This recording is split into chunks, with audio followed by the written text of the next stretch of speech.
जी students, मैं बता रहा था वो वीडियो कट गई थी। तो मैं आपको समझा रहा था कि फॉर एग्ज़ाम्पल आपके पास एक मिनट में ज़रा प्लेन पेज ले लूँ। फ़र्ज़ करें आपके पास ये एक लैंग्वेज है ए बी स्टैटिक ए। तो इसमें किस किस्म के लफ्ज़ आएंगे? तो इसमें लफ्ज़ आएंगे डबल ए, यानी अगर बी को आप बी स्टैटिक का मतलब बी रिपीट हो सकता है, ना ए रिपीट हो सकता है शुरू वाला, और ना ही ए रिपीट हो सकता है एंड वाला। तो ये फ़िक्स रहेंगे, आखिर में और शुरू में ए ज़रूर आएगा। और बी के डिफरेंट कम्बिनेशन आ सकते हैं, सिंगल बी आ सकता है, डबल बी आ सकता है, ट्रिपल बी आ सकता है, और कोई बी भी नहीं आ सकता। तो इसको अगर आप लफ्ज़ों में बयान करना चाहें तो आप कह सकते हैं कि इसमें तमाम वो वर्ड्स आते हैं जो ए और ए से स्टार्ट हो और ए पर एंड हो, और दरमियान में नंबर ऑफ़ बीज़ हैं, कुछ नंबर ऑफ़ बीज़ हैं। ठीक है। सिमिलरली एक और लैंग्वेज अगर मैं कहूँ L is a language of A static B static, तो इसमें किस किस्म के लफ्ज़ आ सकते हैं? इसमें नल आ सकता है, ए आ सकता है, बी आ सकता है। इससे आप 2 ए ले लें और बी से 2 बी ले लें, ये आ सकता है। इससे एक ए ले लें और 3 बी यहाँ से ले लें, तो ए ट्रिपल बी आ सकता है। तो याद रहे इसमें इस किस्म के लफ्ज़ नहीं आ सकते कि कुछ नंबर ऑफ़ एज़ आ जाएं और फिर कुछ नंबर ऑफ़ बीज़ आ जाएं और उसके बाद फिर ए आ जाए, वो इसमें से हम नहीं निकाल सकते। तो इसमें फिर ये लैंग्वेज एक उन तमाम वर्ड्स की बन जाती है जिसमें चंक ऑफ़ एज़ शुरू में आते हैं, यानी कुछ चंक ऑफ़ एज़ आता है और उसके बाद चंक ऑफ़ बीज़ आता है। जब बीज़ आ जाएंगे तो उसके बाद कोई ए नहीं आएंगे। ठीक है। तो ये रिप्रेजेंटेशन का अंदाज़ है और ये बड़ी परफेक्ट और बड़ी प्रिसाइज़ है, यानी जो एक्सप्रेशन ये बता रहा है वर्ड, सिर्फ उसी किस्म के वर्ड्स आ सकते हैं अपने पास से, आप उसमें इंक्लूड नहीं कर सकते। मसलन आप ट्रिपल बी यहाँ तक तो ठीक है, लेकिन जैसे ही एंड पे ए लगाएंगे ये एक्सप्रेशन इसको कबूल नहीं करेगा, ये एक्सेप्ट नहीं करेगा। तो इसका मतलब ये हुआ कि एक ऐसा कंपाइलर आप बनाएं जो इस एक्सप्रेशन को फॉलो करते हुए बनाएगा, तो वो इस वर्ड को इनवैलिड करार दे देगा। ठीक है। अब देखें, मैंने ऊपर एक एग्जांपल दी थी कि एक language A B whole static की है और एक लैंग्वेज ए स्टैटिक बी की है। होल स्टैटिक की जो लैंग्वेज है उसमें वर्ड्स इस किस्म के आते हैं, यानी ए बी के बाद भी ए बी आ जाता है, बी के बाद भी ए बी आ जाता है, लेकिन इसमें ऐसा नहीं होता। तो इसका मतलब है कि ए बी होल स्टैटिक की जो लैंग्वेज है वो is not equal to A static and B static. ठीक है।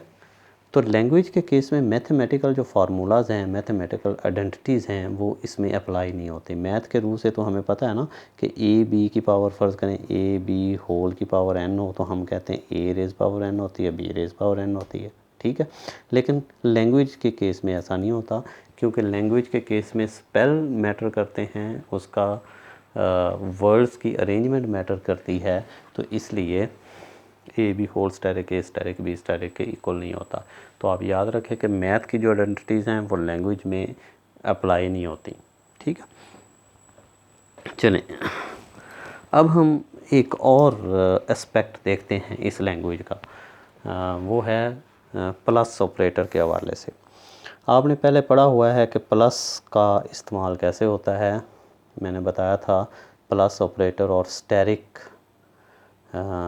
दोनों का इस्तेमाल बताया था। तो स्टैटिक और प्लस में सिर्फ यही फ़र्क था कि अगर ए के ऊपर स्टैटिक इस्तेमाल होता है तो इसका मतलब नल और ऑल कम्बिनेशन ऑफ एज आते हैं, और अगर ए के ऊपर प्लस ऑपरेटर इस्तेमाल होता है तो नल नहीं आता, बाकी सारे कम्बिनेशन ऑफ एज आते हैं। ठीक है, ये फ़र्क था। लेकिन अब हम रेगुलर एक्सप्रेशन में इस प्लस को बतौर और ऑपरेटर यूज़ करेंगे। ठीक है जी, और के तौर पर, यानी दो एक्सप्रेशंस के दरमियान में रखेंगे इसको। मसलन ए और बी, मसलन मैं कहता हूँ ये एक रेगुलर एक्सप्रेशन है। ठीक है। तो ये किस किस्म की लैंग्वेज को रिप्रेजेंट कर रहा है? ये एक ऐसी लैंग्वेज को रिप्रेजेंट कर रहा है जिसमें ए आ सकता है या बी आ सकता है। सिर्फ दो लफ्ज़ आ सकते हैं, या ए आ सकता है या बी आ सकता है। अगर फ़र्ज़ करें मैं एक और लैंग्वेज रेगुलर, ये मैं प्लस का एक और इस्तेमाल आपको बता रहा हूँ कि प्लस आप दरमियान में आया करेगा। तो दरमियान में जब आएगा तो ये लॉजिकल और के तौर पर इस्तेमाल होगा, और के तौर पर इस्तेमाल होगा, जिसका मतलब होता है आइदर दिस और दैट। तो इसका मतलब होगा या ये या वो। अब फ़र्ज़ करें मैं लिखता हूँ एक ऐसा रेगुलर एक्सप्रेशन है जो डबल ए और डबल बी और डबल सी और ए बी। तो इसका मतलब है ये एक ऐसी लैंग्वेज को रिप्रेजेंट कर रहा है जिसके वर्ड्स में या डबल ए आ सकता है, या डबल बी आ सकता है, या डबल सी आ सकता है, या ए भी आ सकता है। ठीक है, अब थोड़ा सा मैं और चलूँ, मैं कहता हूँ जी एक लैंग्वेज है मेरे पास जिसका नाम एल है और इसमें लफ्ज़ आते हैं, ए आता है, सी आता है, ए बी आता है, सी बी आता है, ठीक है जी, ए डबल बी आता है, सी डबल बी आता है, एंड सो ऑन। तो इसको अगर मैं एक और अंदाज में लिखूँ, L is a language, expression के अंदाज में लिखूँ तो मैं ऐसे लिख सकता हूँ, L is a language of A और बी इनटू ए और सी इनटू बी स्टैटिक। ये है। अब इसका मतलब क्या है? इसका मतलब ये है कि लैंग्वेज एल एक ऐसी लैंग्वेज है जिसमें इस किस्म के वर्ड आएंगे। इस किस्म के वर्ड से क्या मुराद है? इस यहाँ से कौन से वर्ड्स निकल सकते हैं? यहाँ से निकल सकता है, इससे वर्ड्स निकालने से ये मुराद है कि इस ब्रैकेट से हम ए ले सकते हैं या सी ले सकते हैं। ठीक है, हमने पहले ए ले लिया फॉर एग्ज़ाम्पल, और आगे फिर बी स्टैटिक इसके साथ मिलाएंगे। अब बी स्टैटिक से मुराद ये है कि बी की स्ट्रिंग्स मिलाएंगे जो नल भी हो सकती है और नंबर ऑफ़ बीज भी हो सकते हैं। अगर हम नल मिलाते हैं तो सिर्फ ए आ जाएगा, ठीक है, ये वाला। अच्छा, अब दूसरा इसमें वर्ड कौन सा आएगा? दूसरा अगर दोबारा इसमें से वर्ड निकालना चाहें, ए और सी, फ़र्ज़ करें हम सी ले लेते हैं और बी को नल लेते हैं, सी आ जाएगा। तीसरा वर्ड अगर निकालना चाहें, ए बी, कैसे निकलेगा? इन दोनों में से हमने ए लेना है या सी लेना है, दोनों इकट्ठे नहीं आ सकते, यानी इन तमाम वर्ड्स में दोनों ए सी इकट्ठे नहीं आ सकते। या ए आएगा शुरू में या सी आएगा और बाद में नंबर ऑफ़ बीज आएंगे, ठीक है। तो ए ले लें और बी डबल बी ले लें, ठीक है। तो ये इस एक्सप्रेशन का मतलब ये है कि जब भी और दरमियान में आएगा तो उसका मतलब ये होगा कि हम उसमें से आइदर ए और सी चूज़ कर सकते हैं, ठीक है। अच्छा, इसी कॉन्सेप्ट को लेके आगे चलते हैं हम और थोड़ा सा और इलेबोरेट करते हैं। मैं फ़र्ज़ करें कहता हूँ कि एक लैंग्वेज एल बनाएं। L is a language of or over language over alphabet A and B, जिसमें सिर्फ दो ही अल्फ़ाबेट हैं, उसकी लैंग्वेज है। ऑफ ऑल वर्ड्स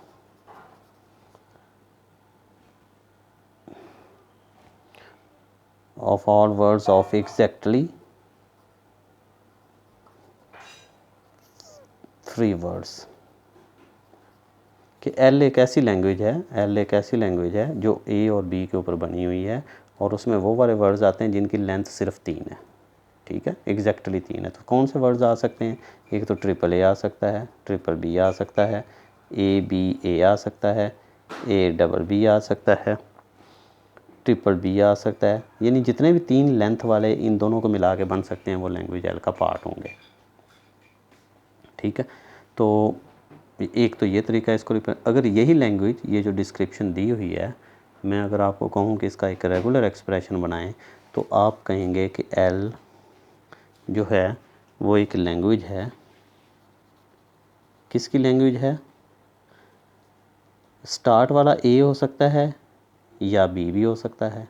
तो इसका मतलब है शुरू में ए भी आ सकता है, बी भी आ सकता है, सेकंड लेटर ए भी हो सकता है या बी भी हो सकता है, थर्ड लेटर ए भी हो सकता है या बी भी हो सकता है, बस। तो ये लैंग्वेज एल जो है वो इस डिस्क्रिप्शन के मुताबिक ये उसका रेगुलर एक्सप्रेशन है। तो रेगुलर एक्सप्रेशन क्या? अब इससे ये वाले वर्ड निकलेंगे कैसे? अब ऐसे निकलेंगे, फ़र्ज़ करें आपने कोई ऐसा वर्ड, फ़र्ज़ करें ट्रिपल ए निकालना है, तो यहाँ से ए ले लें, यहाँ से ए ले लें, यहाँ से ए ले लें, तो ट्रिपल ए निकल आया। अगर फ़र्ज़ करें आपने ए डबल बी निकालना है तो यहाँ से ए ले लें, यहाँ से बी ले लें, यहाँ से बी ले लें, तो ए डबल बी निकल आएगा। इसी तरीके से ट्रिपल बी निकल आएगा। तो और का मतलब ये है कि आप अपनी मर्ज़ी से एक उसमें से ले सकते हैं। तो एल इज़ अ लैंग्वेज। इसी तरीके से अगर मैं कहूँ कि 5 लेटर्स वाली लैंग्वेज क्या है, तो आप इसमें ए और बी एक दफ़ा और अटैच कर देंगे। इसी तरीके से चलते जाएँ तो मैं कहूँ कि एक ऐसी लैंग्वेज बनाएं जिसमें all strings of A and B आ जाए, तो आप कहेंगे एल इज़ अ लैंग्वेज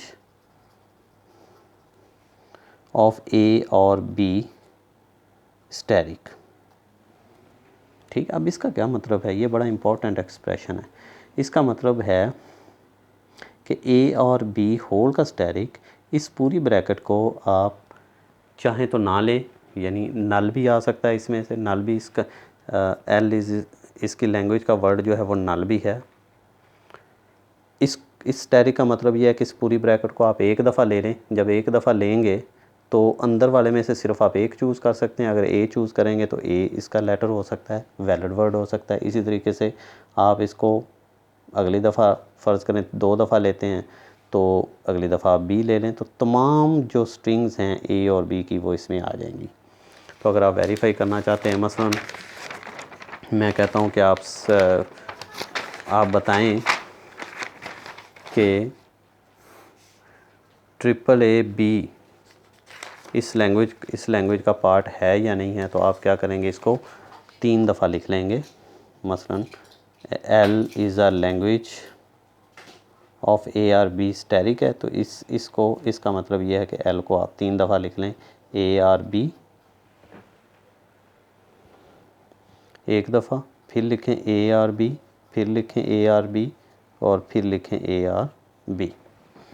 तो 3 दफ़ा आपने लिख लिया। ए आर बी स्टैटिक का मतलब ये है कि चार लेटर्स आपने लेने हैं, तो 4 दफ़ा आपने ए प्लस बी ब्रैकेट में 4 दफ़ा आपने लिख लिया। अब अगले स्टेप में आप क्या करेंगे, इसमें से ए ले लें, इसमें से ए ले लें, इसमें से ए ले लें और इसमें से बी ले लें। तो इसका मतलब ट्रिपल ए बी जो है वो इसमें से निकल सकता है। तो ट्रिपल ए बी इसका वैलिड वर्ड है। ठीक है, तो इसी तरीके से कोई भी आप स्ट्रिंग यहाँ से निकाल सकते हैं ए प्लस बी होल स्टैटिक के उससे।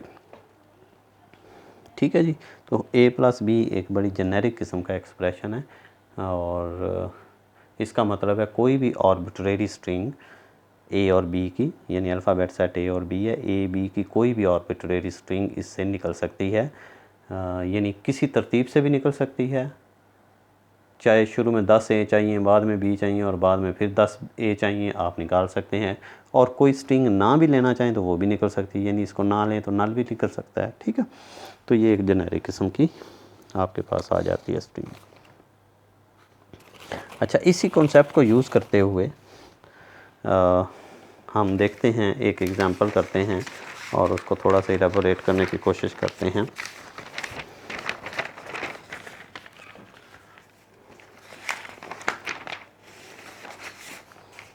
कैसे, एक मिनट ज़रा मुझे प्लेन पेज निकाल लेने दें। ये फ़र्ज़ करें आपके पास एक रेगुलर एक्सप्रेशन है ए इंटू ए प्लस बी होल स्टैटिक। इसका क्या मतलब है, ये किस लैंग्वेज को रिप्रेजेंट कर रहा है, इसमें किस किस्म के लफ्ज़ आ रहे हैं। इसमें लफ्ज़ आ रहे हैं all words that begin with A. जो ए से स्टार्ट हो रहे हैं वो सारे के सारे लफ्ज़ आ रहे हैं। मसलन ए से जो स्टार्ट होने वाला अकेला ए वो भी आ रहा है, ए से स्टार्ट होने वाला डबल ए भी आ रहा है, ए से स्टार्ट होने वाला ए ट्रिपल बी भी आ रहा है, ए से स्टार्ट होने वाला ए बी डबल ए भी आ रहा है, ए भी आ रहा है। जितने भी ए से स्टार्ट होने वाले लफ्ज़ हैं वो इसमें आ रहे हैं। और निकलेंगे कैसे, मसलन मैं कहता हूँ कि आप बताएं कि ए डबल बी ए इसका पार्ट है या नहीं है, तो आप कहेंगे है। और कैसे है, कंपाइलर कैसे कैलकुलेट करेगा, वो कहेगा जी ए तो आना ही आना है शुरू में, क्योंकि फ़िक्स है, इसके ऊपर स्टार है ही नहीं। तो इस ब्रैकेट से, इस स्टैटिक से मैं 3 दफ़ा लिख लेता हूँ ए बी और ए बी। अब ये तो ए आएगा, इसमें से मैं बी ले लेता हूँ, इसमें से मैं फिर बी ले लेता हूँ और इसमें से ए ले लेता हूँ, तो ए डबल बी ए जो है वो एक वैलिड वर्ड जो है एक्सट्रैक्ट हो जाता है यहाँ से। तो इसका मतलब है कि ये रेगुलर एक्सप्रेशन एक ऐसी लैंग्वेज को रिप्रेजेंट कर रहा है जिसमें तमाम वर्ड्स वो आते हैं जो ए से स्टार्ट होते हैं। ये इसकी पेट डेफिनेशन है, पेट डिस्क्रिप्शन है। अगर मैं एक और रेगुलर एक्सप्रेशन ले लूँ, फ़र्ज़ करें इसी के एंड पे एक और ए लगा दूँ, तो फिर कौन से लफ्ज़ इसमें से निकलेंगे? फिर वो तमाम लफ्ज़ निकलेंगे जो ए से स्टार्ट होते हैं और ए पर ही फिनिश होते हैं। ठीक है, क्योंकि ए शुरू में और आखिर में ज़रूर आएगा। तो स्मॉलेस्ट वर्ड इसमें से कौन सा आएगा? अगर इसको मैं नल ले लूँ तो स्मॉलेस्ट डबल ए आएगा। ठीक है, और उसके बाद ट्रिपल ए भी आ सकता है, ए डबल बी ए भी आ सकता है, A B A double A भी आ सकता है, ए भी आ सकता है। यानी स्टार्ट में भी ए आएगा और शुरू में भी ए आएगा। ठीक है, इसी तरीके से एक रेगुलर एक्सप्रेशन फ़र्ज़ करें मैं कहता हूँ कि A into A B whole star और बी। तो इसका मतलब क्या है? इसका मतलब यह है कि इसमें तमाम वर्ड्स आएंगे जो ए से स्टार्ट होंगे, उसके बाद कोई आर्बिट्रेरी स्ट्रिंग आएगी। आर्बिट्रेरी स्ट्रिंग ये जो है ना ए प्लस बी होल स्टार, ये आर्बिट्रेरी स्ट्रिंग प्रोड्यूस करता है। उसके बाद बी, आर्बिट्रेरी स्ट्रिंग का मतलब ये है कि वो नहीं भी हो सकती, ज़ीरो भी हो सकती है, और कोई कम्बिनेशन ऑफ ए और बी भी हो सकता है दरमियान में। तो ये आर्बिट्रेशन को रिप्रेजेंट कर रहा होता है।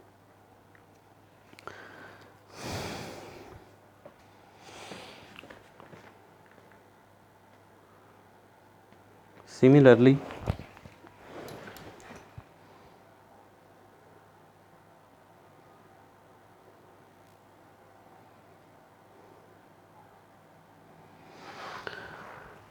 चले, मेरे मोबाइल की बैटरी अब ख़त्म हो रही है, तो मैं एक और एग्ज़ाम्पल आपको करवा देता हूँ। फ़र्ज़ करें एक ये है ए प्लस बी होल स्टेरिक, दरमियान में आ जाता है ए, फिर ए प्लस बी होल स्टेरिक, फिर ए आ जाता है और फिर बी प्लस होल स्टेरिक। तो इसमें इसका क्या मतलब? इसका मतलब शुरू में कोई आर्बिट्रेरी स्ट्रिंग आ रही है, उसके बाद ए आ रहा है, फिर कोई आर्बिट्रेरी स्ट्रिंग आ रही है, और फिर ए आ रहा है, और फिर आर्बिट्रेशन आ रही है। ठीक है, अच्छा, अब अगर ये आर्बिट्रेशन सारी की सारी ज़ीरो ले लें तो जो स्मॉलेस्ट वर्ड इसमें से निकल सकता है वो डबल ए निकल सकता है। ठीक है, और इसके अलावा जितने भी वर्ड्स आएंगे उसमें डबल ए, दो एज़ ज़रूर होंगे। ठीक है, कोई ऐसा वर्ड नहीं होगा जिसमें दो एज़ ना आए। तो इसका मतलब है इसमें से निकलने वाले जितने भी वर्ड्स होंगे वो वर्ड्स होंगे जिनमें एट लीस्ट ए जो है वो दो दफ़ा ज़रूर आएगा, और बाकी जो भी आएगा। लेकिन ऐसा मसलन ट्रिपल बी, ये एक ऐसा वर्ड है जिसमें एक दफ़ा भी ए नहीं आया, वो यहाँ से नहीं निकल सकता। ये इनवैलिड वर्ड है इस रेगुलर एक्सप्रेशन का ये इनवैलिड वर्ड है। सिमिलरली एक और रेगुलर एक्सप्रेशन मैं लेता हूँ, और इसका मतलब है, इस रेगुलर एक्सप्रेशन का मतलब यह है कि वो तमाम वर्ड जिसमें दो एस ज़रूर आएंगे, यानी ज़्यादा भी आ सकते हैं, यानी यहाँ से ज़्यादा भी आ सकते हैं, लेकिन दो ज़रूर आएंगे, एट लीस्ट टू आएंगे। और एक और मैं रेगुलर एक्सप्रेशन इससे मिलता जुलता बनाता हूँ, तो उसमें और इसमें फ़र्क क्या है? मसलन मैं बनाता हूँ बी स्टैरिक ए, बी स्टैरिक ए और बी स्टैरिक। इससे क्या मुराद है? आप मुझे बताएं कि इस रेगुलर एक्सप्रेशन से ट्रिपल ए निकल सकता है? नहीं निकल सकता। ठीक है, इसमें सिर्फ वो वाले वर्ड्स निकलेंगे जिसमें सिर्फ़ और सिर्फ दो एज़ होंगे, एग्जैक्टली टू एज़ होंगे। पीछे वाले रेगुलर एक्सप्रेशन में और इसमें बहुत बड़ा फ़र्क है। पीछे वाले रेगुलर एक्सप्रेशन से मुराद ये है, इसमें इसका मतलब ये है कि इसमें एट लीस्ट टू एज़ आएंगे। 3 भी आ सकते हैं, 4 भी आ सकते हैं, 5 भी आ सकते हैं, 500 भी आ सकते हैं। जबकि इस रेगुलर एक्सप्रेशन का मतलब ये है कि इसमें एग्जैक्टली दो एज़ होंगे, दो से ज़्यादा नहीं होंगे, बाकी सारे 20 होंगे। ठीक है, तो ये देखें हम कितने डेफिनेशन में प्रिसाइज़ हो चुके हैं कि हमें आम इंग्लिश के लफ्ज़ों पर बहुत ज़्यादा गौर करना पड़ता है, ज़ोर देना पड़ता है। अगर हम एग्जैक्टली टू और एट लीस्ट टू, इनमें बहुत ज़्यादा फ़र्क आ जाता है, लैंग्वेज का इंटायर सिनारियो ही चेंज हो जाता है। तो इसमें सिर्फ क्या है, एग्जैक्टली 2 A's हैं, एग्जैक्टली 2 A's वाले जितने भी वर्ड्स हैं वो आएंगे, और इसमें वो all words that have at least 2 A's,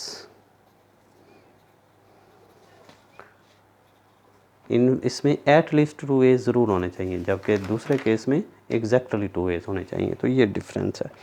तो और बहुत सारी एग्जांपल हैं रेगुलर एक्सप्रेशन की, वो जैसे जैसे आप करेंगे मैं नेक्स्ट वीक, अब ये है कि नेक्स्ट वीक बल्कि इसी वीक ही, ये इस वीक के आपके 2 लेक्चर हो गए हैं, तो मैं कोशिश करूँगा कि इस वीक आपको एक क्विज़ बना के दूँ, और इनको सॉल्व करने के बाद आप इन लेक्चर्स को सुनने के बाद वो क्विज़ आप सॉल्व करने के काबिल हो जाएंगे। और बहुत सारी एक्सरसाइज में क्वेश्चन दिए हुए हैं, चैप्टर नंबर 4 पे जाएं, आप उस एक्सरसाइज के क्वेश्चन करें। ठीक है, चलें, बैटरी मेरी ख़त्म हो चुकी है, आज के लिए इतना ही काफ़ी है, और नेक्स्ट वीक फिर हम फाइनाइट ऑटोमेटा करेंगे, क्विज़ भी लेंगे और ये सारा कुछ। ठीक है जी, ओके, अल्लाह हाफिज़।